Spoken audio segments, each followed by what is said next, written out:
Tontong. Apa? Bagaimana Anda menghadapi serbuan jajanan-jajanan seperti ini? Kemasan-kemasan. Anda kan harus menjaga keluarga Anda. Begini Ya. Pak Denny, sebelum saya bicara masalah saya menjaga keluarga, itu tugas saya memang. Tapi saya ingin mengingatkan pada teman-teman.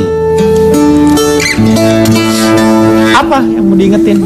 Enggak, nanti kalau saya pengen ingetin, sekarang belum. Saya ingin bicara masalah makanan. Iya. Kita fokus dulu deh. Apa makanan? Definisi makanan adalah segala sesuatu yang bisa dimakan. Itu disebut makanan. Makanan. Jadi kalau tidak bisa dimakan, tidak disebut makanan. Iya. Karena yang namanya makanan adalah sesuatu yang bisa dimakan. Berarti kalau pisang goreng jatuh bukan makanan dong? bisa itu dimakan kalau mau. Bisa, kita ngomong bisa, bukan pantas atau tidak, tapi bisa. Bisa. Jadi itu disebut makanan. Sebelum ini jauh. Udah jatuh, lindas truk, Bisa dimakan. injek-injek orang. Saya pernah coba. Injek orang. Pernah bisa dimakan. Gak percaya? Nasi tumpeng tumpah di tol. Bisa dimakan. Karena berarti kan kalau seperti itu segala sesuatu yang masuk ke dalam perut kita.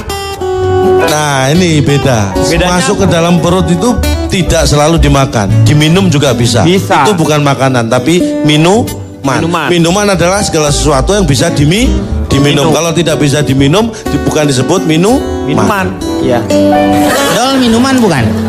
Cendol itu adalah makanan. Yang diminum adalah airnya.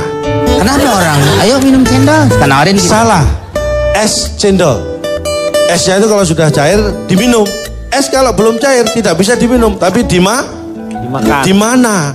Esnya. Esnya di mana? Iya. Esnya di mana? Aja di mana dicampur biar cair baru diminum. Belum pernah digebukin rame-rame nih, Pak. Bisa itu juga bisa. Bisa dari mana orang gebukin? Lah iya digebukin rame-rame bisa juga. Nah, karena sekarang- bedanya makan dan minum apa? Makan dan minum. Bedanya makan dan minum apa?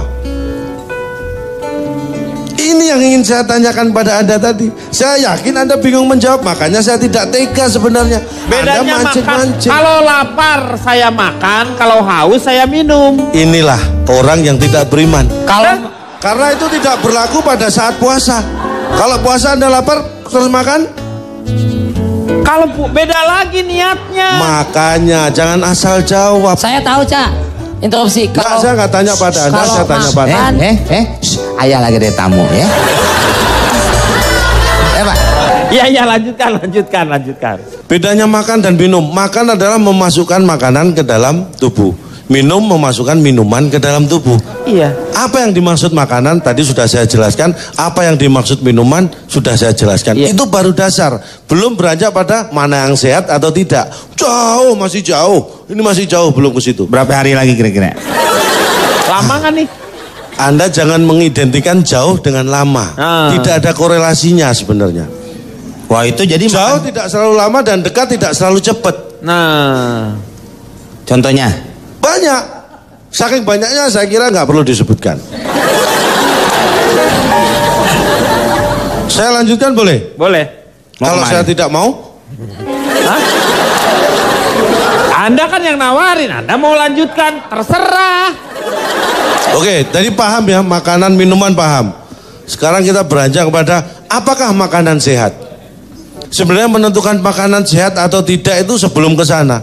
Makanan yang pantas dan boleh atau tidak itu yang membatasi apa sih? Bukan cara makan, bukan kemampuan kita, tapi akhlak kita. Ada sekarang orang bukan hanya makan nasi dan lauknya, sayur, buah, enggak. Ada istilah orang yang bisa makan semen, tadi disebutkan, Iya. makan aspal, makan besi. Tapi itu dia orang tidak berakhlak. Istilahnya itu bisa dimakan. Dalam arti bisa buat mengisi perut mereka dengan cara yang lain. Tapi itu nggak bener. Itu jangan ditiru, ya, Komeng. Itu korupsi namanya. Nah, bisa disebut Ya, itu. korupsi. Saya tidak mau Lu menyebut. kenapa jadi komeng? Hah? Emang gue pasti ke situ apa? Ya kan namanya juga teman mengingatkan. Ini saya mau mengingatkan. Jadi saya kembali contoh nih ya. Orang tua. Ini yang penting nih masalah makanan ini kita sebenarnya ini peran orang tua luar biasa buat Iya. anak. Setuju Hati-hati. saya itu.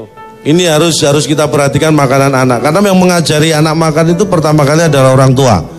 Jadi saya ini contohnya, saya perhatian banget dengan anak saya untuk menjaga kesehatan dia soal makanan ya. Sampai sekarang anak saya yang SD itu, bahkan kakaknya SMP, dua-duanya tidak pernah beli jajan pedagang yang lewat depan rumah. Gak pernah sampai sekarang. Gak mungkin. Saya selalu mengawasi, walaupun tidak saya awasi, karena saya juga tidak mungkin 24 jam mengawasi. Mana tapi bisa, saya yakin. anak kecil loh itu anak kecil. Anak kecil pasti Anda punya cara yang efektif atau seperti apa? Itulah yang ingin saya ungkap di sini. Walaupun saya tidak mengawasi anak saya jamin tidak pernah beli jajan yang pedagang lewat depan rumah. Jadi gimana caranya? Satu caranya. Gimana? Rumah saya hadapkan belakang. Jadi dia nggak akan jajan lewat depan rumah, jajannya belakang rumah. Itu satu. Jadi biarpun nggak saya awasi, dia nggak bakalan beli jajan yang lewat depan rumah. Terus belakangnya sekarang lu ngadep ke mana? Ngadep ke mana? Itu belakang rumah? Jadi ke jalan kan? Ada tetangga. Iya. Saya kerja sama tetangga. Loh tetangganya terus jadi di rumah tetangga saya jadikan jalan. Lu ribut dong sama tetangga, enak aja lu pakai jalan. Nggak masalah saya ribut dengan tetangga, yang penting anak saya makan makanan yang sehat. Itu orang tua yang benar. Orang tua yang benar dari mana? Rela berkorban demi anak sehat. Tetangga lu usir dulu bikin jalan lu. Alah. Loh, saya nggak ngusir Pak. Kalau rumah mereka saya bikin jalan, silakan mereka tidur situ nggak apa-apa. Masa orang tidur di jalan? Nah kalau mereka nggak mau silakan pindah, tapi saya nggak ngusir. Ini ngomong di rumah ya, di sekolah pun saya begitu. Di sekolah gimana caranya? Akan saya tidak bisa membuat sekolah menghadap ke belakang karena sekolah kan bukan punya saya. Iya. Nah, aduh, lu mau ngapain? Lu mau pindahin mukanya sekolah? Nah kan saya nggak mungkin. Mendingan gini aja ya. Lu pernah nggak berpikir ya Cak ya? Maaf ya ini ya. Ya silakan. Muka lu dikebelakangin bisa nggak tuh? Lu batak tuh. Di Haji siapa tuh namanya? Ini, Gopli. Anda jangan buang energi yang nggak perlu. Saya pernah coba. Muka saya hadapkan belakang. Anda tahu hasilnya? Apa yang terjadi? Badan saya ngadep ke belakang juga. Itu namanya balik. Gila lah. Kacau. Pak Denny emosi sekali. Bukan lu emosi ini sih. Saya mah baik-baik sama dia. Apa-apa. Lu lihat dong ngomongnya. Pak Denny tadi di awal acara interupsi nih saya Pak. Katanya akan melayani semua panelis dengan sama tanpa emosi Pak. Ini aku nggak emosi, tenang. Lu mau nggak lu pala lu dikebelakangin gitu? Nah, cocok deh itu Pak. Iya, benar. Puterin, lepas deh kita nonton. Pak. Kacau. Bisa lanjutkan? Bisa. Di sekolah juga gitu. Saya ajarkan anak untuk teliti sebelum membeli. Dari mana caranya? Nih, jadi anak saya ajarin, kalau kamu di sekolah mau jajan cilok misalnya, kamu harus tahu cilok itu terbuat dari bahan apa, bagaimana cara membuatnya, siapa yang menjual dan membuatnya. Anak saya lakukan itu. Lihat penjualnya siapa, dia selidiki, rumahnya mana, dia ikuti. Kapan belanja ke pasar, apa yang dibeli buat bahan, bagaimana mau proses. Mati. Agak jajan ngikutin Kang Cilok aja Pak. Anak saya akhirnya sehat Pak. Sehat tapi ya. Sehat, nggak pernah terjebak makanan yang nggak bener. Tapi kan ada efeknya itu. Iya ada efeknya. Efeknya apa? Nggak naik kelas kan, dia ngikuti pedagang terus nggak pernah masuk. Yang penting sehat. Suruh tukang cilok lu ikutin. Loh, ini kan tukang bakso lu ikutin. Kita akan bicara tentang bagaimana anak sehat, bukan bagaimana anak naik kelas kan? Itu nanti kita selesaikan di solusi yang lain kalau masalah naik kelas. Cara paling efektif ya untuk tahu bahan itu, makanan itu ada campuran yang nggak bener, ada pengawet atau tidak, ada satu cara yang praktis. Walaupun ini mungkin kurang efektif, tapi praktis. Sebelum kita beli, kita tanya pada penjualnya, ini dagingnya dicampur atau tidak? Ya itu gak praktis. akan ngaku, ha? Dia akan jawab kan, oh tidak Pak, atau ada ragu-ragu dengan jawaban. Iya kalau misalnya bohong atau tidak maksudnya gitu. Iya dong. Nah ada satu cara yang praktis untuk tahu dia bohong atau tidak. Kita tanya, kamu bohong atau tidak? Itu praktis. Dia nggak bohong lagi, Cak. Kalau dia bohong lagi, ya udah nggak usah dibeli, orang dari tadi dibohongin, masa Anda ngotot? Oh iya benar. Nah, ya, tuh kan? Iya.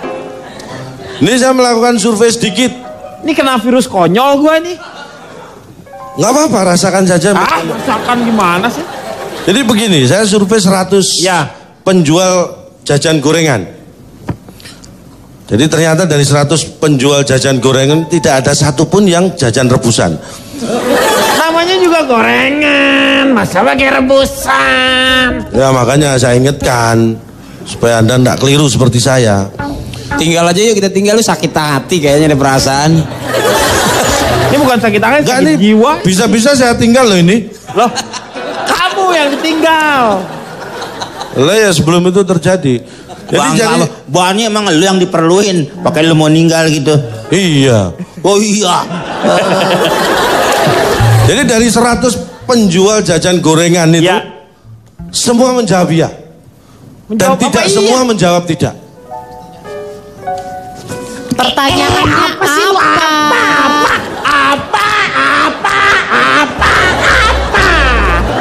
Pak Denny, interupsi, Pak Denny. Notulen aja Pak, notulen Pak. Udah notulen Pak.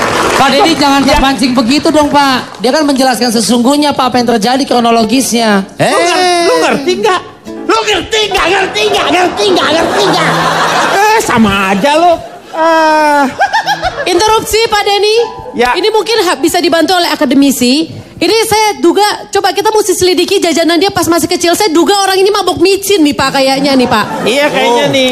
Ini mesti diteliti dan ditelaah. Bapak pas kecil tuh makan apa nih? Kayaknya salah jajan nih Pak. Kebanyakan makan celeng bunting kayaknya nih. Silakan, coba saya mau tanya, bagaimana Pak, nih supaya survei saya belum selesai. surveinya? Oh, belum selesai. Belum selesai, baru saya 100 orang. 100 orang apa? 100 orang jual jajan gorengan. Iya. Jadi semuanya 50 orang kan saya tanya. Kan jadi 100 penjual jajan gorengan ini semuanya 50 orang saya tanya. Berapa kali? Tadi katanya 100. Bapak tadi bilang 50? cepek bukan gocap. Ini nggak sabar. Memang semua jual gorengan ini gini loh. 50 orang itu jualannya pagi. Kan saya tanya yang pagi dulu. Yang 50 sore. Saya nggak bisa tanya bareng. Jualannya pagi sama sore. Ini dia teori himpunan dia tuh teori himpunan ya. Diagram pen. Saya pertanyaan pertama saya tanya nih. Ya. Berapa kali goreng Anda lakukan untuk ganti minyak goreng? Ini penting. Jadi 50 orang itu menjawab 3 hari sekali ganti. Hah? Minyak gorengnya 3 hari sekali? Ini jawaban mereka. 49 menjawab 3 kali sehari nggak ganti.